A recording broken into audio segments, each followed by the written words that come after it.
Dear students, मैं doctor Bhagat Singh, सहायक आचार्य, राजनीति विज्ञान, राजकीय कन्या महाविद्यालय 12। आज हम बीए तृतीय वर्ष प्रश्न पत्र द्वितीय इकाई चतुर्थ के अंतर्गत भारत नेपाल संबंध के विषय में अध्ययन करेंगे। नेपाल हिमालय में स्थित भारत का पड़ोसी देश है, जो चीन व भारत के मध्य बफर स्टेट का कार्य करता है।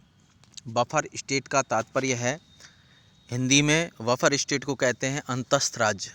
अंतस्थ राज्य का मतलब है, अंतस्थ राज्य का तात्पर्य है कि जब दो शत्रु जो देश हैं उनके बीच में एक देश जो दोनों के बीच में युद्ध को रोकने का काम करता है। तो जिस तरीके से भारत और चीन आपस में दोनों पड़ोसी शत्रु राष्ट्र हैं, उनके बीच में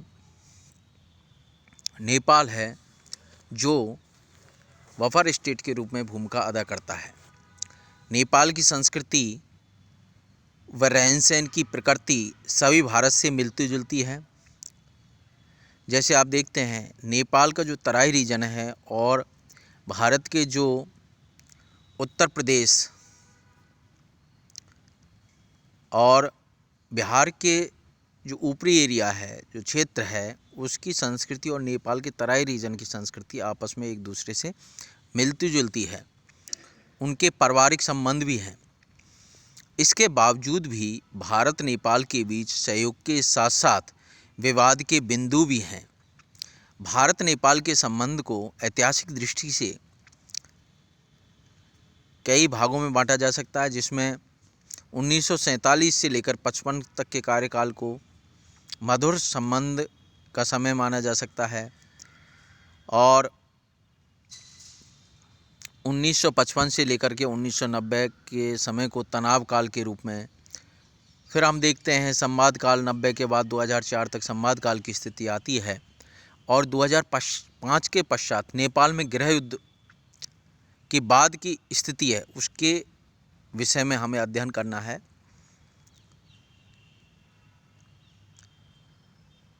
उन्नीस से लेकर के 1955 तक का जो मधुर काल है, 1950 में भारत नेपाल के मध्य रक्षा मैत्री संधि हुई थी। ये याद रखने की आवश्यकता है। शांति एवं रक्षा मैत्री संधि जो भारत और नेपाल के मध्य 1950 में हुई थी, जिसमें नेपाल व भारत ने आक्रमण की स्थिति में एक दूसरे का सहयोग करने का आश्वासन दिया था। वह इस दौरान भारत ने नेपाल को आर्थिक सहायता प्रदान की। 1955 से लेकर के 1990 जिसे तनाव काल के रूप में देखते हैं। 1955 में नेपाल के राजा महेंद्र बने, जिनका झुकाव चीन की ओर था, इसलिए उन्होंने भारत विरोधी रुख अपनाया। 1962 में जब चीन ने भारत पर आक्रमण किया तो उन्होंने चीन की आलोचना भी नहीं की। इस कारण तब संबंध काफ़ी अस्थिर हो गया था। इंदिरा गांधी ने नेपाल के प्रति कठोर नीति अपनाई, उसे एकपक्षीय तुष्टीकरण सहायता देने से इनकार कर दिया। इस कारण से भारत नेपाल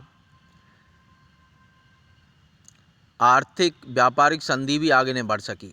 इस दौरान नेपाल शांति क्षेत्र घोषित करने की मांग करता रहा, लेकिन भारत का कहना था कि रक्षा मैत्री संधि में हमने नेपाल को शांति क्षेत्र घोषित कर रखा है, तो इसे फिर से घोषित करने की क्या ज़रूरत है। इस काल में नेपाल संबंध कटु होने का कारण था कि नेपाल में कोइराला के नेतृत्व में लोकतांत्रिक आंदोलन चल रहा था और उसे भारत समर्थन दे रहा था। इस बात को लेकर राजा डरा हुआ था। 1990 से लेकर 2004 तक संवाद काल। 1990 में नेपाल में सीमित संसदीय लोकतंत्र की स्थापना हुई, वह इसमें राजा को भी विशेष शक्ति प्रदान की गई थी। नेपाल में लोकतंत्र की शुरुआत के साथ भारत नेपाल संबंधों में प्रगति होने लगी। कोइराला प्रधानमंत्री बनने के बाद सीधे भारत यात्रा पर आए व इस दौरान दोनों देशों में अनेक सहयोग संबंधी समझौते हुए। 1995 में मनमोहन अधिकारी के नेतृत्व में कम्युनिस्ट सरकार बनी, उसने भी मधुर संबंध बनाने का प्रयास किया।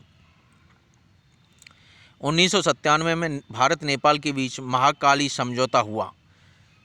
ये हमें याद रखने की आवश्यकता है, महाकाली समझौता किन के बीच हुआ और कब हुआ। 1997 में भारत नेपाल के बीच महाकाली समझौता हुआ।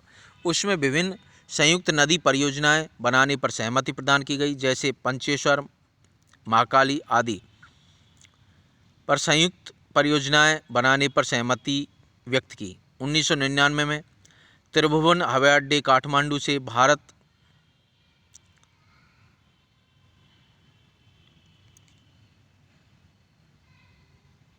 नेपाल संबंधी समझौता हवाई अड्डे से समझौता हुआ और भारत संबंधों में दरार आने लगी। इस दौरान भारतीय विदेश मंत्री जसवंत सिंह ने नेपाल की यात्रा कर अनेक सहयोग संबंधी समझौते हुए। 2000 में नेपाली प्रधानमंत्री शेर बहादुर देउवा ने भारत यात्रा के दौरान अनेक समझौते किए। सीमा विवाद पर तारबंदी की समस्या का समाधान हुआ। आर्थिक व्यापारिक समझौते पर सहमति बनी, जिसमें भारत ने नेपाल को छूटें प्रदान की। 2001 से 2004 तक अनेक नेपाली नेताओं ने व भारतीय नेताओं ने विभिन्न नेताओं द्वारा आपसी संबंधों को बढ़ाने पर बल दिया। इस दौरान संयुक्त नदी परियोजना पर भी सहमति बनने लगी। कोसी परियोजना पर भी दोनों देशों ने मिलकर कार्य करने का निर्णय लिया। 2005 से अब तक असमंजस काल गृह युद्ध की स्थिति, लेकिन 2005 के बाद जो गृह युद्ध है उसके पश्चात हम देखते हैं वर्तमान में अभी केपी शर्मा ओली ने प्रधानमंत्री पद से इस्तीफा दे दिया है और अभी भी नेपाल में अस्थिरता बनी हुई है। राजनीतिक अस्थिरता का दौर जारी है। फरवरी 2005 में नेपाल के राजा ज्ञानेंद्र ने आपात की घोषणा की। आपात की घोषणा का आधार माओवाद का प्रभाव बताया। इस समय भारत की विदेश नीति असमंजसपूर्ण हो गई कि आपात का विरोध करें या समर्थन। माओवादियों से निपटने के लिए नेपाल को हरसंभव सहायता का आश्वासन दिया, लेकिन नेपाल में धीरे धीरे राजा ज्ञानेंद्र की नीतियों का विरोध होने लगा। तब नेपाल की सभी पार्टियों ने एकजुट होकर 7 पार्टी अलायंस बनाया व आपातकाल का विरोध किया। इस गृह युद्ध के बढ़ते प्रभाव के कारण संयुक्त राष्ट्र संघ को हस्तक्षेप करना पड़ा व संयुक्त राष्ट्र संघ की शांति सेना के नेतृत्व में संविधान सभा के चुनाव हुए। वहाँ पर संविधान सभा का गठन हुआ और पुष्पकमल दहल उर्फ प्रचंड 2008 में प्रधानमंत्री बने। प्रचंड एक माओवादी थे। उन्हें चीनी समर्थन प्राप्त था। उन्होंने भारत विरोधी नीति अपनाई, जैसे भारत की जगह चीन की यात्रा की गई। रक्षा मैत्री संधि 1950 का पुनरावलोकन करने को कहा, अर्थात नेपाल को शांति क्षेत्र घोषित करने की मांग की। उन्होंने नेपाल के थल सेना अध्यक्ष कटियार को इसलिए बर्खास्त कर दिया क्योंकि वह वहाँ के थल सेना अध्यक्ष को भारत परंपरा अनुसार सम्मानित करता है। इन भारत विरोधी नीतियों के कारण ही प्रचंड को त्यागपत्र देना पड़ा। वह नेपाल में पुनः गृह युद्ध की स्थिति बनने लगी। इसके बाद झलनाथ खनल नेपाल के प्रधानमंत्री बने व भारत यात्रा पर आए। खनल से पूर्व कुछ समय के लिए माधव कुमार भी प्रधानमंत्री बने थे। माधव कुमार के समय ही भारत ने रक्षा मैत्री संधि 1950 में से रक्षा शब्द हटा दिया, अर्थात भारत नेपाल के मध्य सिर्फ मैत्री संधि है।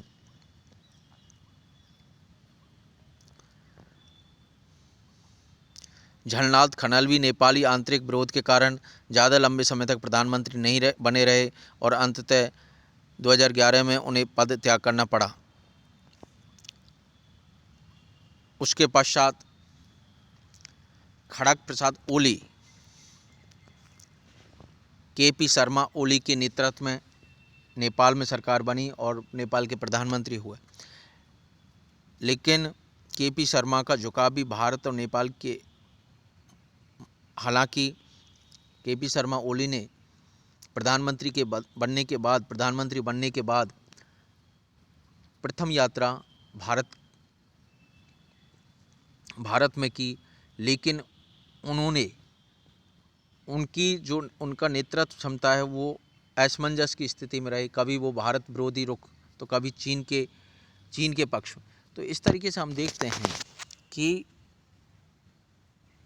भारत नेपाल के संबंधों में चाइना फैक्टर यानी चीनी जो तत्व है वो अहम भूमिका, चीनी कारक अहम भूमिका अदा करता है, क्योंकि वहाँ के नेतृत्व को, हालांकि भारत से ऐतिहासिक दृष्टि से भारत से झुकाव नेपाल का ज़्यादा है, लेकिन नेपाल की स्थिति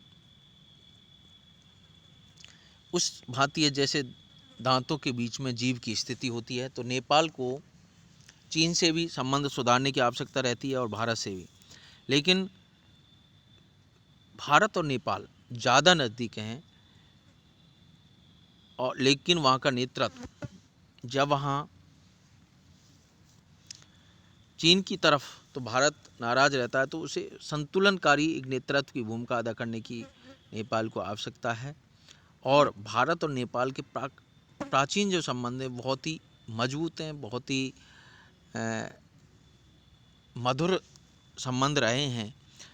लेकिन अभी देखते हैं कि केपी शर्मा ओली का जो झुकाव है वो चीन की ओर रहा है, और हाल ही में उन्होंने अपने प्रधानमंत्री पद से इस्तीफा दे दिया है, और अभी भी नेपाल में राजनीतिक अस्थिरता का दौर जारी है।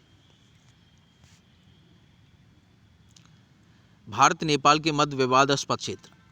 भारत और नेपाल के बीच जो विवाद के मुद्दे हैं, विवाद के क्षेत्र हैं, वो हैं काला पानी क्षेत्र, कोसी नदी, महाकाली नदी, मदेशियों की समस्या,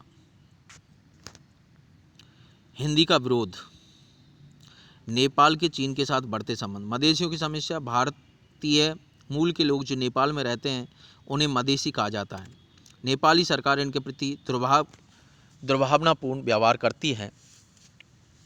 हिंदी का विरोध, वहाँ के राष्ट्रपति रामवरण यादव ने हिंदी में शपथ ली तो उनका विरोध किया था। हिंदी फिल्मों का भी विरोध करते हैं। नेपाल के चीन के साथ बढ़ते संबंध,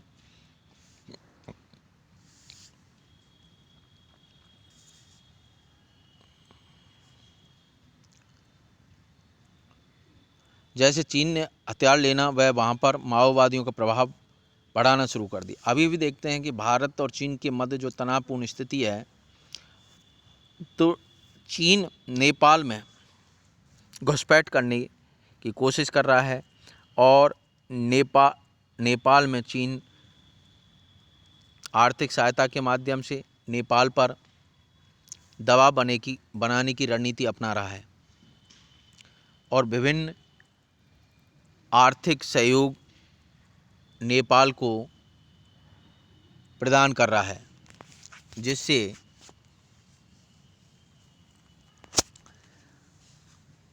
चीन नेपाल के माध्यम से भारत पर दबाव बनाने की कोशिश कर रहा है। तो नेपाली नेतृत्व को आवश्यकता है कि भारत से जो उसके अहम संबंध हैं उसके साथ वो सामंजस्यपूर्ण स्थिति अपनाए, और चीन से भी अपने संबंधों को सामान्य करे, और जो भारत और नेपाल के मध्य जो विवाद के बिंदु हैं उनको कम से कम करे, उनका निपटारा करे। लेकिन विश्लेषणात्मक रूप से कहा जा सकता है कि भारत के लिए नेपाल और नेपाल के लिए भारत रणनीतिक दृष्टि से दोनों देशों का मधुर संबंध होना अत्यंत आवश्यक है।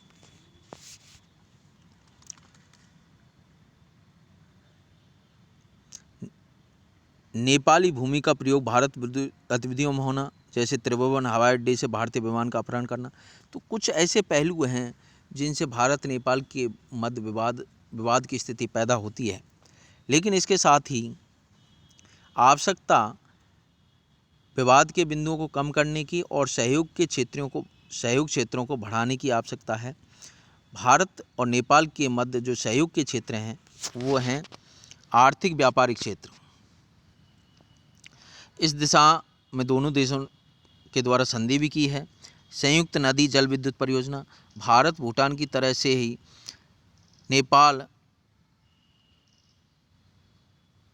भारत नदी जल विद्युत परियोजना बना सकते हैं। हिमालय के संसाधनों के दोहन लेकर दोनों कार्य कर सकते हैं। कृषि बागवानी में दोनों देश संयुक्त कार्य कर सकते हैं। सूचना तकनीक व अंतरिक्ष में भी भारत नेपाल का सहयोग कर सकता है। दक्षिणी एशिया उपमुक्त व्यापार क्षेत्र की स्थापना कर सकते हैं, जिसमें भारत, बांग्लादेश, नेपाल, भूटान शामिल होंगे। भारत नेपाल शिक्षा, संस्कृति, पर्यटन में भी संयुक्त क्षेत्र स्थापित कर सकते हैं। इस प्रकार से भारत नेपाल के संबंध जो प्राचीन काल से ही अत्यंत मधुर स्थिति में रहे हैं, आवश्यकता आज भी उन संबंधों को मजबूत करने की है। धन्यवाद।